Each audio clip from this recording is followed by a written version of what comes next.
Hello, subscribers and loyal viewers and those who just happened across this. This is a short little video. I came across a story from someone in Nicaragua on Reddit. They have asked me not to even give their username. They are afraid of being doxxed through this story. So I will just read to you what they've written. You can take it as you like it. This is their first-hand account, but it seems to fall quite squarely in the Fae theory, in my opinion. Like I say, this is just a tiny, short little video on the subject. Here it is. I went missing when I was 6. So I recently found out about Missing 411, and reading a few of the experiences here kind of made me feel better about mine. Like I'm not the only one who experienced something bizarre like this. I guess I can count myself lucky. This all occurred when I was 6 years old. This occurred in Managua, Nicaragua. My grandmother in Nicaragua lives in a finca, which is basically like a huge farm. She grows coffee and other plants, has cattle, etc. If you don't have a Jeep or some sort of off-road vehicle, it's really tough, if not impossible, to make it up to her place, as it's surrounded by thick rainforest. Most people use horses or motorcycles on the trail up to her finca. Typically, we had a Jeep that we would be able to drive all the way up there, but it was getting repaired, I think, or someone else was using it, and we had to take a cab there to visit. It was around midday, and the cab dropped us off where the paved road ends. It was about 1.5 miles walk to my grandmother's finca from there. That we'd walked plenty of times in the past. There were homes along the trail, but they were far and few between. I was with my parents and my little sister, 2 years younger, 4 at the time. Nothing eventful really happened. It was a bright summer Nicaraguan day, pretty hot, but the forest shade helped. I remember playing with one of my favorite toys.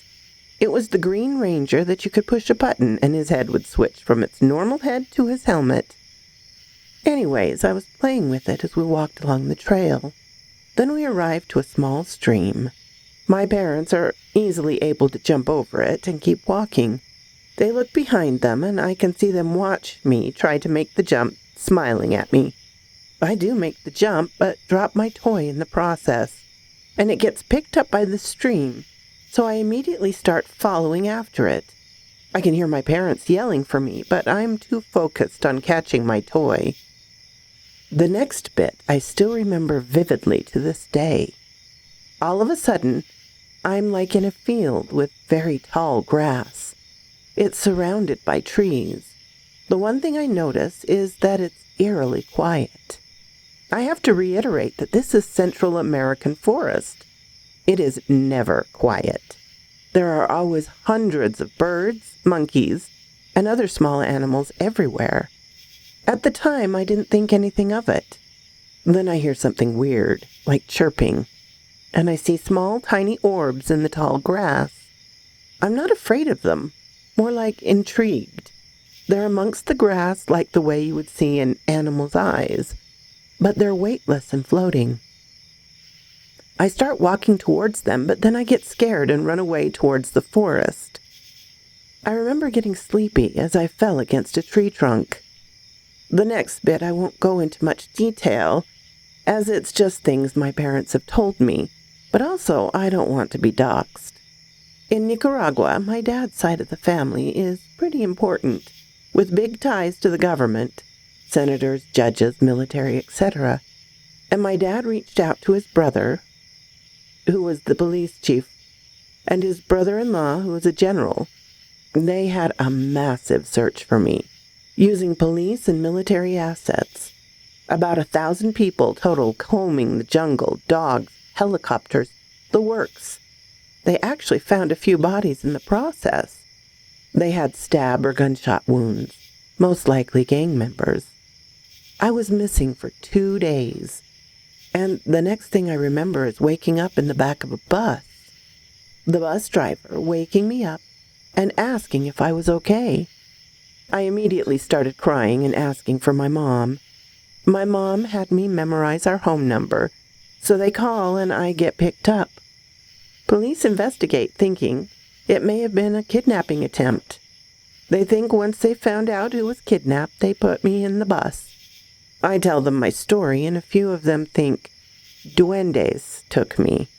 Duendes is something a lot of people in Nicaragua believe in, especially people out in the fields. It's less believed in the major cities.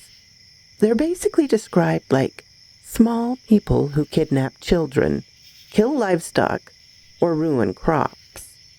Basically, mischievous little things. A telltale sign of them being present is seeing small floating lights in trees or amongst tall grass. People say it's their lanterns that they carry. Some of my older cousins kid around that it was La Llorona who took me, but then got tired of me and dumped me on a bus. Anyway, that's my story. I hope you enjoyed that, my dears. Like I say, it's a very short story. Now, El Duende is often bad, kidnapping children and cutting off their toes, though sometimes it can be good and lead lost youngsters out of the jungle. It's believed to be 3 to 4 foot tall, with heavy shoulders, long arms, brown hair, flat yellow faces, and long hair down the back of the neck and back.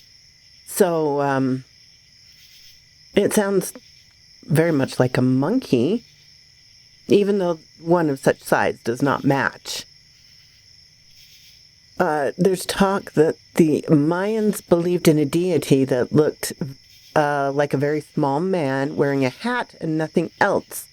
According to these myths, this deity roamed the forest and came out of hiding places to put gifts before temples and so forth. It is from that El Duende possibly might have originated, although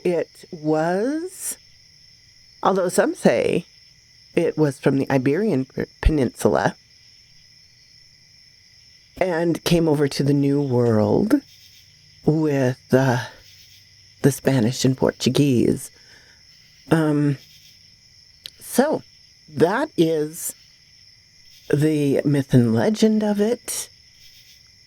Take from that what you will. As I said, this is a very short little video, just because I came across that wonderful story and got approval to share it with you. I hope you're all having a lovely Valentine's Day, and special thanks to my Patreon supporters, Ermin, Darren and Jennifer, Laura, Mutant, Artificial Intelligence, and Tabby Cat. If you like this, please hit the little button to let me know. If you didn't, hit the little button to let me know. Leave a comment. I'm always glad to talk with you, my darlings. I'm open to suggestions and criticisms, critiques. If you have not subscribed, please do so and ring the little bell so you know when to come up and see me.